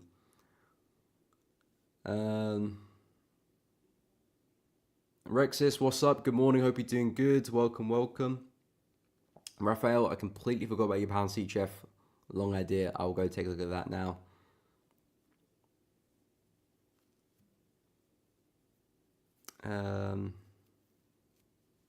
Yeah, if you do want me to take a look at any pairs, just drop it in the chat and I will take a look. Okay, so I'll quickly go through pound Swiss because you did mention that a while ago. Completely forgot to go through the pair. But yeah, pound Swiss. So there is actually a really big level just below us, which I'm kind of waiting to see if price can come back and retest. So you can see massive support. I do think there's a good chance price is going to come back and retest that area. At the moment, we've been pretty bearish, very consistent with the lower highs. As we can see, lower high, so on and so forth. So if I'm going to look to try and trade this, I would wait for a pullback and then I'll look for another short, as long as price doesn't take out this high. So what I can see is a really aggressive bearish move, so really applying that, okay, there's a lot of bearish momentum at the moment, but we are looking really flat and really corrective now. You can see a lot of bullish, bearish candles all mixed up together. That's a clear sign that momentum is dying and we're running out of steam. So I would look for a bit of an up move to find a lower high before shorting that, with the expectation that we're still going to go hit that big weekly level, which I just mentioned, which is, you know, down here. So if we can get a pullback into this area, I think that's a prime place for a lower high to form back into supply. You're looking for shorts in that area and basically trying to catch the next lower high in the sequence and, you know, ride it back to lows, so on and so forth. So that's kind of how I'll be looking at pound CHF. I know you mentioned a long, but I'm not quite convinced with that. I'd rather be looking to trade in the direction of momentum rather than against it, especially in this case where if I'm going to trade a long, look for a buy, it's because price is at significant support. Right now, I wouldn't say we're at significant anything really. I mean, I can see there's a bit of demand to our left, but nothing that gets me excited for a buy. So yeah, I'm pretty bearish on pound CHF, at least until we get to 1.064. Then we can study in terms of what price does, and maybe we do reverse or maybe we do break out. But this is what I would lean towards for pound Swiss. A retest of 1.078 and then some shorts back into the low. And yeah, we'll go from there.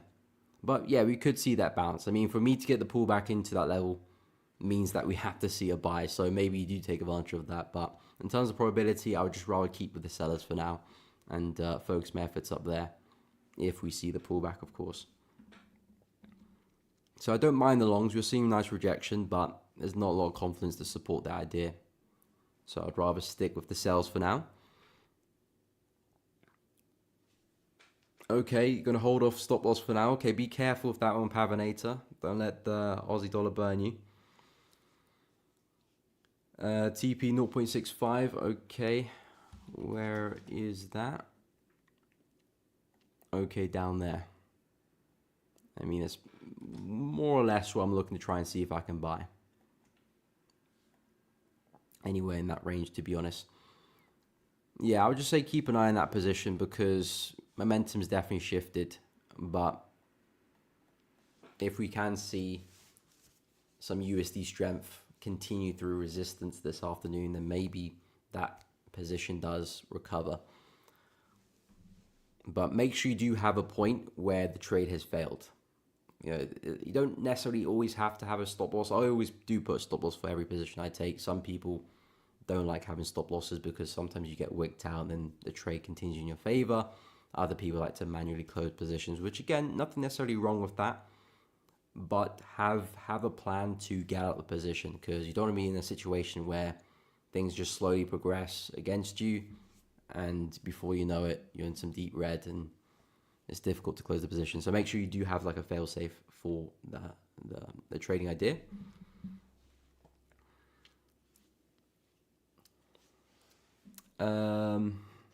Yeah, Rory, Euro USD is an uptrend in the daily. Yep, I do agree.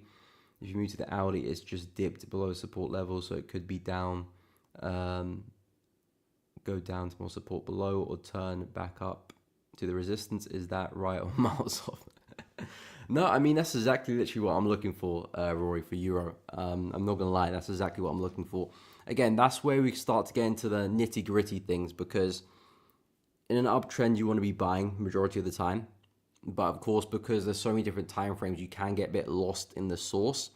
And what I mean by that is that, okay, daily, quite clearly uptrend, as you just mentioned. But then if I go to like a 15-minute chart, this is looking pretty bearish. And would I want to be buying that? No, not really. So my advice is don't flick between timeframes too much yet. Keep it between 2 timeframes tops, maybe 1 time frame in terms of direction. So for example, if I'm going to use the daily chart for direction, great, daily's an uptrend.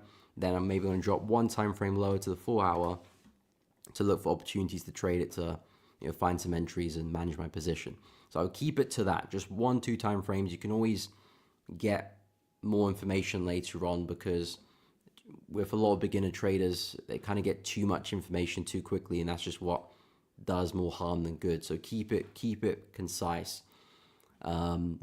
Build a foundation, then expand, rather than expand and then narrow it down later, which is probably what most people end up doing.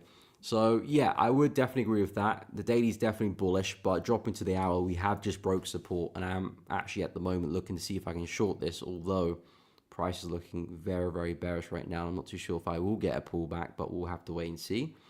But yeah, you're definitely right. Price has broken support, and it looks like we're probably going to push to the next level around 1.173. I definitely agree with that. So I would suggest that the hourly is looking pretty bearish. But if you're looking to buy and follow that daily trend, then this is the next best area to keep an eye on. So of course, looking to buy from support, and then looking to see if you can take advantage of that trend on the daily chart. But don't get too caught up in the lower time frames, because you can very much get lost in that source and things can get very hectic. So find the time frame for direction, which daily I think would be a good one, especially if you're looking at swing trading. Then maybe 4-hour for entries, or maybe hourly if you want, but I wouldn't go any lower. US 30, I forgot to do that one as well, didn't I? Got a brain of a goldfish today. US 30, really aggressive wick there. Was that yesterday? Yep, yesterday. It looks like US 30 might be running out of steam, and maybe we're looking at a deeper pullback soon come. So I would get, not necessarily ready for that, but stay on your toes, because this is a really aggressive wick, and I could see that easily being a top for US 30. In terms of the intraday, thoughts on a short to 46k, which would be here. I don't mind it. Now, this, of course, would be an example of taking shorts in a bullish market, in an uptrend. Now, because of that rejection we've seen on the daily and the 4-hour chart, and because of how congested price is and how tight price is looking, I do think this is going to be a worthy top for us to actually see downside from. So I do quite like what I'm seeing here for US 30, and I do quite like the shorts. Of course, it's still an aggressive trade. We're still going against the trend, so we do need to take that into consideration, but the confluences are stacking up. This is not really a market which I feel comfortable keep buying anymore, or at least not for a big move. I would still suggest that buys at support here still do make sense, but again, I wouldn't be looking for such a big move. You can see I had a really aggressive bullish move here. I would still suggest, if you can run the lows and reject well, this is still a smart place for a buy. But equally, I would still suggest a push back into resistance here is actually a good place for a sell as well. So if you do have a bearish bias, I quite like what I'm seeing here at 46,400. Another run back to the highs, a strong rejection. I think that's a smart place for a short. Stops above the high there. A push at least back into this low, and of course, back into support at 46,000. Looks like a good target as well, but I probably would suggest that is a good first target to have. So yeah, with with the Dow Jones, with US 30, I do agree. I do think we can see some downside. It looks like price is topping out. Really aggressive rejection at the highs. I do think we could be seeing at least a short-term top for US30. But equally, the trend's still up. So this is still a smart place for a buy. And that is still a smart place for a sell. It could be a situation where you buy it to sell it or sell it to buy it. But I think both the opportunities make sense, and especially if you're looking for just a quick trade, you're not looking for a big swing. For example, if you do enter a trade here and you're just looking for a push back into the middle of the range, call it a day there. You can still walk away for decent profit. Likewise with the highs. But yeah, I do think that's a smart play for a sell. And at least the push back to the low makes sense. But yeah, it's a really strong rejection, really tiresome market. Of course, we can still continue, but I think in this case, the sells actually do make some sense. All right, take care, Bashi. Have a good one, my man. We'll hopefully see you tomorrow. So yeah, I don't mind shorts back to 46.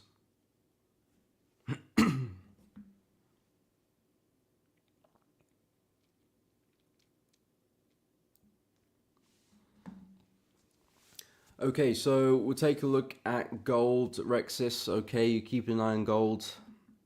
Is gold making a move down? GJ short term might be ranging. Looking at the full hour. Okay, let me go through gold, now go through GJ.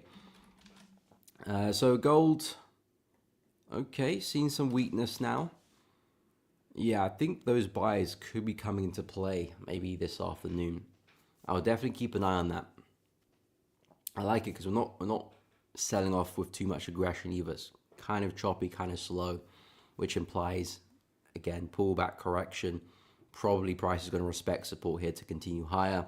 This overall is a big area of demand, brief consolidation, really aggressive move higher. I do think price is likely to push back into this level, react well, and see some upside. So yeah, going forward with gold, I would say keep an eye on 3750, which is also a big psychological level as well. So that's good to base trades off those areas. And then if everything does play out pretty well, a push back to highs, new highs at 3800 makes sense to me too. So yeah, I do agree. Gold looks pretty interesting. It looks like we have rejected pretty well off this supply area, which is why I said early in the stream, be careful with buys here. Although yes, we've seen a nice rally, but if you're looking to buy, you really want to be in the trade, or look for another down move to get back into a similar area. So now that looks like we might see that happen. There could be some nice buys later this afternoon, or, I mean, with gold, it could set up during the Asian session as well. But yeah, I think probably later New York, maybe Asian, maybe London if we're lucky tomorrow. But yeah, we'll see. But yeah, gold is looking pretty good. In terms of GJ, so GJ, I'm looking to see if I can take some buys on that one. Again, very intraday. It looks to me that price has formed some type of double bottom. I do agree, of course, price is ranging. You're dropping to the 15. Very, very flat. So I do agree. But it's the potential breakout to the upside, which is where I'm interested in looking for trades and looking for pullbacks to continue buying. So the way I see it, the market looks really, really flat, and I'm looking for us to break out. I'm looking for us to continue higher. And why I like it is because it looks like we put a nice double bottom here. We did break structure here. Price tried to sell off, but failed, respected prior lows. Now it looks like strength from the buys is coming back into the market, which I do think will take us back to 201 and probably beyond that as well. And as I expand to the higher time frames, there is still key resistance here, which I have to be careful of, which is why things look really awkward. But I do think it's pretty much a ticking time bomb for pound yen. I think we're just biding our time. Eventually, yen's going to break out. We're going to see some weakness for the yen, and we'll probably really see some momentum enter the market because it's been flat for the past couple of months, really. But yeah, I do like the buys for pound yen. You are correct, it is ranging, so I do think the buys are a little bit early at the moment. But let's say if we do see a strong breakout, then yeah, I do think maybe tomorrow morning, London, could see some nice entries there for pound yen longs. And if price doesn't break out, if price does just continue this range here, then I'll stay away. Then we're not looking as bullish anymore. We're still in the range. I'm not seeing any good buying opportunities there for pound yen. I'll hold off, for now. So yeah, be careful with pound yen. I think buys look good. but really, really flat at the moment. And of course, if we continue range, then maybe the buyers were never there. But I do like how we're shaping up. It looks like a low is forming, so I'm anticipating that happening and a push back to 201. But looking at the other yen pairs and the yen basket itself, if I can spell basket properly, that would help. There we go. So looking at the yen basket itself, it does look like price is just teasing a breakout lower. You can see if I look at the larger trend, your price has been pretty bearish here, very consistent with all these lower highs. I do see price just breaking to the downside here. It's going to take a lot of strength for us to break to the upside through this trend line and take out those highs. Price normally does move in the path of least resistance. To me, there is a bit of resistance below us because of the support level, but I do see this bearish trend breaking through that to the downside. And I believe once we get that breakout, that's when pound yen is going to start flying. Euro yen, Swiss yen, you name it, yen is going to start flying to the upside. And next big level will be the low here around 6,100. So break support, that's probably when pound yen kicks off. Maybe we do consolidate for a couple more days as this still kind of dances at support. But maybe if you do get the breakout later this week, the buys in pound yen can really take shape. And all the other yen pairs as well. Because CAD yen's still stuck in a range that is still very flat. Not really making much progress. So we're probably waiting for the yen basket to make its move. You can see how flat we've been. Dollar yen likewise as well. That's been super flat. Hasn't really progressed in the past few days as well. So maybe the yen is what we're waiting for. I think that's the case. Happy to help, Jay Huntley. No problem, my man. Rexis, no problem. Happy to help. A gold credit to the DXY at the moment. Gold hits support. Is where DXY hits 97.9. That would be nice, but the correlation of gold and the DXY has been come and go the past few months. Sometimes it's been spot on. Sometimes it's actually been indicated, but sometimes it's actually positively correlated, funnily enough. And at the moment, to be honest, I mean, probably about 3 years ago, I probably kept a really close eye on gold and the DXY. As time has continued, I'm not going to lie, I've neglected to look at the correlation, to be honest. Of course, there's been times where their correlation has been, their inverse correlation has been strong. But over the years, I've started to look less into that correlation. If I'm looking at DXY, my first point of call is going to be euro dollar. Even like Aussie dollar can be a little bit out of place with the DXY. But of course, euro has the most weighting, so that's the best correlation.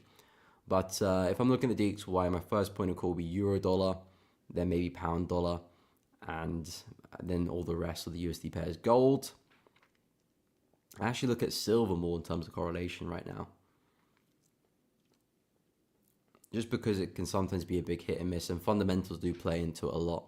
In times of fear, the correlation actually does swap around and sometimes becomes positively correlated, like during the Russia-Ukraine heightened part of the conflict when it first erupted. DXY and DXY and gold were both flying to the upside. I remember that happening quite a lot because at that time I was very much okay. DXY does this, gold does the opposite. I was very much like in that mentality. So when I was witnessing that, it was a big shock. Now I kind of just not paid that much attention to it. To be honest, I've traded gold less as well, so that's probably a factor as well. Yeah, of course. So yeah, when it comes to DXY, I kind of just keep it with euro. I kind of treat gold in isolation. Maybe I might group it with silver because they do have quite a lot of confluence, and I find that sometimes gold will make a move, silver will like lag behind like a day or two, then it'll make the move as well. Or vice versa, silver will make the move, gold will lag a couple of days behind, and then you get a nice move there. Kind of like what we're doing now. You know, gold had this breakout. If you look at the timestamps, gold had this breakout more or less around 29th of August. Around there is when we really kicked off. If I go take a look at silver now, I think we're slightly lagging behind, but then of course it eventually does pick up. So if you look 29th of August, which is here. I mean, probably happened around the same time, to be honest. But again, direct correlation there. So I know if I'm seeing good buy setups on silver, I'm probably going to see a good buy setup on gold as well.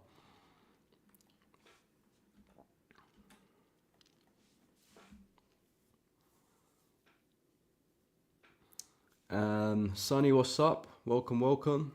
If we get a V-shaped reaction on dollar CAD, is that price action trigger for reversal? Dollar CAD, I'm kind of leaving it alone. I just got burnt this morning in dollar CAD shorts. I was shorting this one, but I just took a loss about like maybe 4 hours ago. Actually, a bit longer than that. Actually, maybe, yeah, 3-4 hours ago. I had a short here. My stop loss was about the high here. So when this candle spiked up, I did get taken out the position. Yeah, we're looking quite bullish now. So my focus now for dollar CAD is more so what we do at the highs here. Excuse me, at the highs and lows there, because this is ranging environment and it didn't really play out too well for me. I was looking for another lower high for a push back into lows. Wasn't the case. Momentum's picked up. Of course, the USD strength has really played into that. But now my focus is more so what we do at these areas here. So yes, we are approaching supply. Maybe price does reject this and push back down. But because we didn't really respect the high here and continue lower, I'm not really interested to be jumping into some shorts, already looking at the patterns that form in this area. So my focus now for dollar CAD is more so what we do in these two areas at the extremes of the range. I do think I can maybe find some more shorts back here. I'm going to have to be patient, or maybe even find some longs down there as well. I'm going to have to be patient for those to form. So that's really where my focus is now for dollar CAD. Cuckoo, what's up? ES and Euro, okay, we'll take a look. In terms of Euro dollar, looking pretty bearish. So intraday, I'm looking at a bit more shorts. Of course, we have been seeing higher highs and higher lows, so we have to be very cautious of that. The trend is very much still up, but momentum is very much shifted this morning. Aggressive 4-hour close on the 4-hour chart. And now I'm looking for pullbacks and more downside for us to get back to support, but we've been very relentless in this move. So I'm kind of hoping that maybe New York opens up and we see some upside, get a bit of a counter trend forming, a nice pullback, and then we can ride the rest of that move back into lows, or maybe tomorrow morning whenever it does set up. Maybe we do keep falling. If that's the case, then there's not much I can do about shorting it. But then in terms of the bullish bias, because we're now back in bullish territory, I want to see what we do with the low here. Do we react well? Does it form support? Do we just smash straight through? That's the questions I'll be asking myself, because that will formulate my bias for the rest of this week and probably going into next week, whether we're going to form another higher low and continue the uptrend, or is price maybe going to look to reverse and maybe see a bit of a counter trend? That's the questions I'll be looking to try and answer this afternoon, really, when we get to support or whenever it does happen. In terms of the S&P, still looking pretty bullish here. Really aggressive bearish move. So again, maybe hinting that steam is running out to the upside. There might be some type of like head and shoulder pattern here. Left head and then right shoulder forming. This looks really extremely corrective. So I can see price potentially topping out for a bearish move. This is still demand. This is still support. The trend's still up. So I would still suggest if we do run back down to lows and reject well, this still could be a smart place for a buy, but I wouldn't be looking for anything big. The trend looks really fatigued to me, and the way that we've come back down with a lot of aggression is a sign that maybe we are starting to run out of steam. So it is a smart place for a buy. Still a nice demand zone. Did give us a really strong move to the upside, but I would be quite cautious with this area and not look for anything too big or look to hold that trade for too long, because I don't think it will go too far. In terms of the shorts, it can be a bit difficult because we are going counter trend and the timing of it can be a bit difficult, but more or less I expect this area to hold. Maybe a strong wick through the level and a rejection could be a nice entry to take it back into lows. So that would be the plan there with S&P. No, Sonny, I took dollar CAD instead. I was lining up between dollar CAD and pound USD, and I chose dollar CAD instead of pound, which was a costly mistake because pound USD is playing up pretty well and dollar CAD not so much. So it was between the two because they had contradicting biases, so I did want to choose both of them. And dollar CAD did give me a better risk reward slightly, and the setup was a bit better in terms of the entry. Maybe in hindsight, I should have chose pound because there was a bit more trending conditions, so momentum would have been for me a little bit. That's probably my mistake, and looking back, I could have done a better job with that. But yeah, I took dollar CAD instead. Didn't play out to plan, unfortunately, so missed out on pound. But yeah, was in dollar CAD, unfortunately. So yeah, costly mistake there. But again, trading is all about wins and losses. As long as you're managing risk, that's the most important thing, really. But anyway, guys, we have approached the end of the stream. I do really appreciate each and every one of you for tuning in today and chatting with myself and engaging with the stream. It does really help out. If you did enjoy the stream, please be sure to drop a like and subscribe to the channel. It does really help out as well. Share it with your friends, drop a like, hit the bell if I haven't said that already. And if you do want to support the channel further, there are memberships below with added perks. You can watch members-only videos. There are members-only posts, signals as well. So if you are interested, you can check that out too. But guys, really appreciate you tuning in for another stream. We'll be live again tomorrow, same time as always, 10 a.m. to 12 p.m. UK time. So if you are free, pop in, come say hi. Let's have a chat about what's going on in the markets. If I do get any positions, I'll let you guys know on the stream tomorrow. But till then, have a great day, guys. Thank you for tuning in, and I'll see you all in the next one.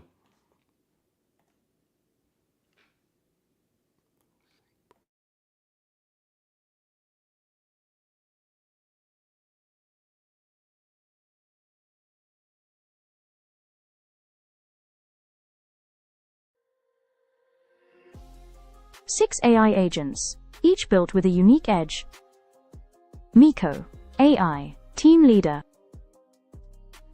Ori AI, Fundamental Analyst. Exi, AI, Technical Analyst. Mesa, AI, Risk Management Specialist. Fenwa, AI Market Sentiment Analyst. And Naledi AI, the cryptocurrency expert. Together, they're engineered to protect, guide, and transform your trading. The future of trading is here. Experience Zentrix AI.